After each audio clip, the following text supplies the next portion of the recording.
sengigoqa nje MEC ngithi ngicacise ukuthi kunamacala amakhulu esiwaphenyayo la amane afike kuthini amacala okubulala ikakhulukazi njengoba ngithi amacala amane nje abantu abashona bayisihlanu kulamacala amane elilodwa icala kwashona ubaba nomfana wakhe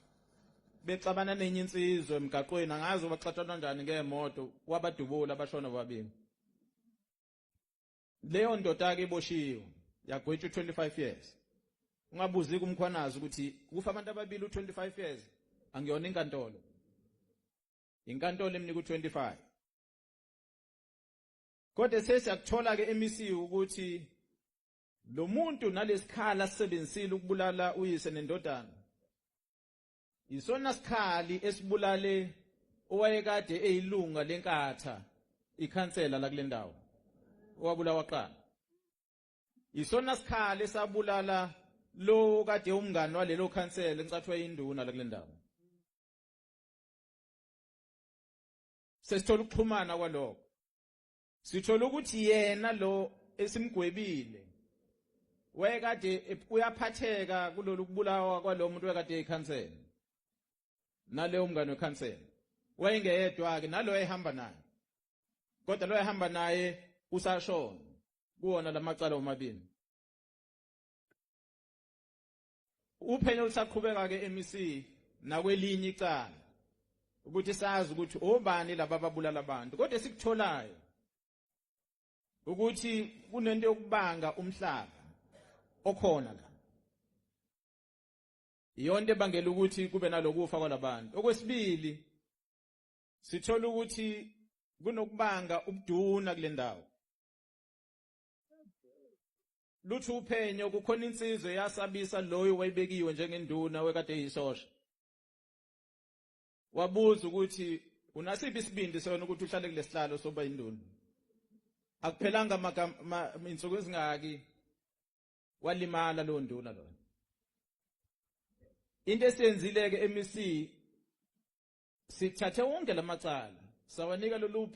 luphiko oluzosiza ngokuthi lisiphenyele wona olisebenza ngaphansi kweprovince lapha kumina awazuphenywa la awaphenywa la njengoba ngikhuluma nje aphenywa kulelo phiko engicabanga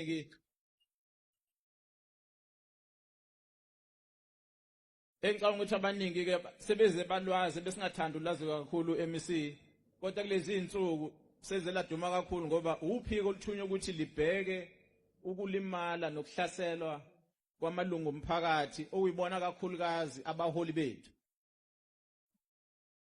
uhulumeni wathi asilikhande lelithimba ukuze laba okuyibona abaholi abalinyazwayo sikwazi ukuthi sisheshise ukuphenya kwamacala abo njengoba lo walimala koqala la wayekade elunga le-IFPA councillor lelo cala lathathwa lafaka lo phiko uhulumeni waphinde wathi abaholi bendabuka induna namakhosi nabo mabelimala lawo macala ahanjiswe kulelo phiko ingakho ke nalamacala engalapho kulelo phiko lolo selikhuluma ngalo kakhulu endabeni MEC okuthiwa i-Political Killings Task Team PKTT ibonaka abawaphethe lawo macala ngizocela ukuthi sisebenzisane ke namaphoyisa mangabe phenya ngoba esikutholayo ukuthi ikhali ezisetshenziswayo yibhamu ikakhulukazi so lona loyo konesibhamu kule ndawo uyosixolela is either usilethe emaphoyiseni ukuthi aningeni usitesta lesami ukuthi asikaze sisetshenziswe endaweni embi uma ungasilethi sizosifikela thina sosicela ukuthi awusondeze sifuna ukubona ukuthi akusona nesike salimaza ngithe siyavikela ubugebengu prevention